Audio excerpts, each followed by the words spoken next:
Morning, folks.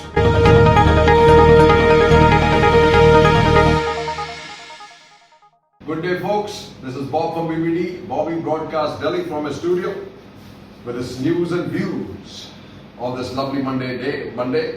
I want to just reiterate something that Tavleen Singh wrote some time ago, some paraphraser, dealing with Islamism. She says, the beheading of Samuel Paty did not make headlines in India, nor did the French president's moving tribute to this teacher at his state funeral last week. Emmanuel Macron said, Samuel Paty became on Friday the face of our republic, of our determination to break terrorists, to diminish Islamists, to live as a community of free citizens in our country. She goes on to finally say, state its evil ideology of this country is not, India is not, has no room for this Islamic state, its evil ideology, or for scholars who talk such rubbish. Our religions and the foundational values of our nation do not sanction primitive concepts like blasphemy and apostasy. It is sad that our leaders do not make this as clear as the French president did last week. And that is why leadership has passed into the hands of fanatics. Now, she's talking about both sides, right? And I think what is important here to note is that you have to call a spade, but you don't have to go after a community unnecessarily, which is not warranted. Here, what I find is that Pakistan is running down a slippery slope, as I pointed out to you earlier.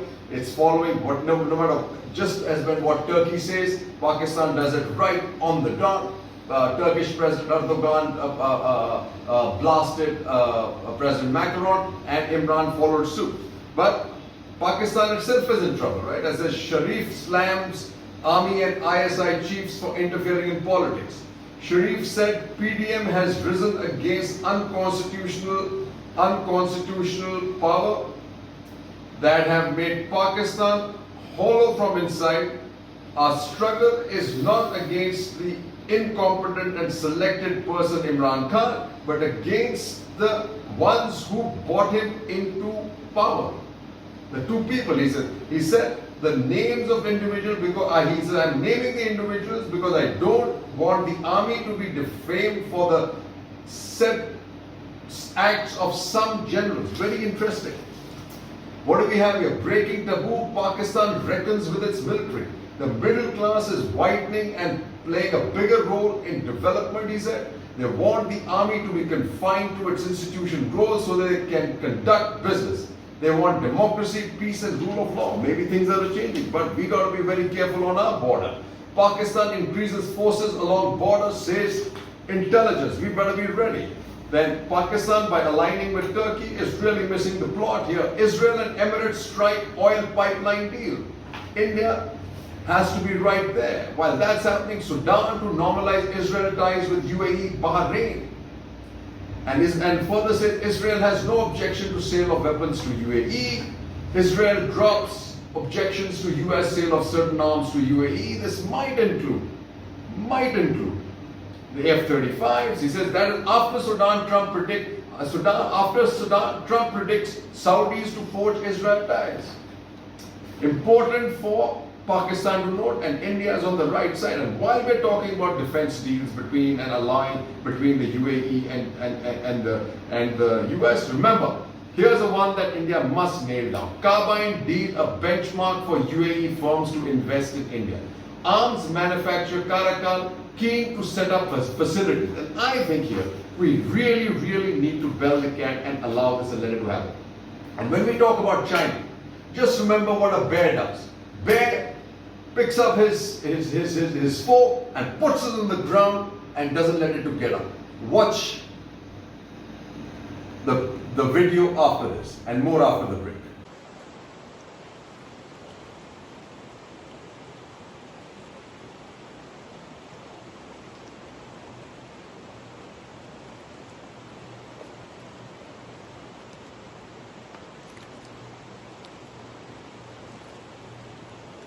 Back, folks. Like I showed the bear at the ending of the last episode, the bear catches its enemy, nails it on the ground. We have China on the ground at this point of time. We should not at any point release our grip, and it seems that's exactly what's happening. As there's an article which says, we'll fight on our soil as well as on foreign soil, says Dover. Ours is a civilization state. It is not based on any religion, language or sect. What cannot be seen, what is the foundation of this nation is its culture, he added. However, coming on the day when RSS Chief Mohan Bhagwat talked about China's encroachment, Doval's remarks struck many as reflecting the government's intent to apply the doctrine of preemption to nip security threat. But on the same day, you got to worry what's happening in China. China's President Xi Jinping put out an equally stirring nationalistic message on the anniversary of the Korean War. We will never sit back and allow damage to national sovereignty. Welcome, folks. Ain't going anywhere. This peace talk. Want peace, but won't cede an inch, says Rajnath. The Defense Minister Shastra Puja at the strategically important military base was a message to India's adversaries, a military official said. And as Bhagwat went on, India's reply stunned China, says Bhagwat. Our brave defense forces, government and the people remained unfazed and responded sharply to the attack. This example of strong resolve, exercising self-respect and bravery has stunned China. Going further, we must be watchful and remain firm, even in the past, the world has time and again witnessed China's expansionist attitudes. Bhagwat said in Nagpur, where the RSS, the ideologue mentor of the ruling Bharatiya Janata Party, has its headquarters, right? Interesting. The bear has got the Chinese dragon under its pump. Keep it there. And at the same time, what's happening is interesting news. Defense Ministry acquires strategic land near Samdorong, Chu Flashpoint. 200 acres identified at Languru GG for defense infrastructure. Interesting. What do we have here? 2+2 talks to cement India-US defense ties. They're going to be meeting National Security Advisor Dole and call on Prime Minister Modi. There is little fear that a potential Joe Biden administration would have a very different approach to India. The meeting is expected to seal the third and last foundational agreement, the BECA. What we should be taking note of, balancing China. He says there's no denying that China presents its biggest strategic security threat today to both India and the US. Beijing clearly wants to muscle out Washington from East Asia and force New Delhi to accept a subordinate position in a new China-dominated architecture. In that sense, we may be looking at another 1962 moment when the US came to India's aid during the Chinese aggression. Not many people know that. Carrying out drops of arms and ammunition to Indian soldiers on the battlefront. Folks, take that note. The Chinese threat today has once again necessitated a deepening of New Delhi-Washington defense ties. The model to consider now may be the World War II Lend-Lease policy by which the US supplied its then allies, including the Soviet Union, with war material. Similar support for US must come forward. I have been talking about this leasing and leasing and leasing. Folks, it's out there. Let's do it. Let's lease some of the most lethal weapon systems to take on China, because China is not going anywhere. You might come to winter, but then, hey, what happens in spring? There is always a spring after winter, folks. But what's happening in China? Nationalism takes dark turn in China. Under Xi, fears grow over a return to the brutal politics of the Cultural Revolution. The government has taken a heavy hand in stoking nationalism. Really, really tragic, but so we are doing it in this country too. Then it says, another note, aircraft carrier trials to begin soon.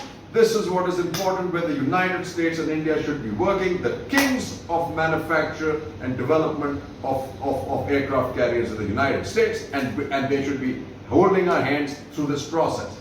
As I mentioned earlier, Indian origin Ram Kalwan is elected Seychelles president. Now Mauritius has an Indian origin president, so does Seychelles. All the way from the Indian Ocean is getting covered by Indians, and Indians all over the place, folks. And as we go down, into the ASEAN, India and Philippines begin talks on investment treaty. Interesting. Philippines is also falling out from the hub of the Chinese. Then the Ramas of Thailand, the royals traditionally revered in the country, face pressure as protests mount. In Thailand, the king traditionally enjoyed a godlike status. The monarchs from the reigning Chakri dynasty that was founded in 1782 are called the Rama kings. Folks, Indian influence all over the place, we really need to use it. Malaysia's kings rejects PM request for emergency. You got to watch Malaysia. Malaysia may not seem very significant, but at the end of the day, India needs to fall out of the lap of the Chinese. And here, Taiwan and UK discussed removing trade barriers in key talks. UK and Taiwan can do it. India should be the trailblazer for that. More after the break. Driving force of the nation, now driving Max Plus Logistics. Unparalleled discipline, exceptional work ethic and diligence combined with mental and physical agility to meet any challenges. Moving forward on the right path in the face of physical stress and adversity. Max Plus Logistics. Wait till the end for some more information. May the Max Force be with you.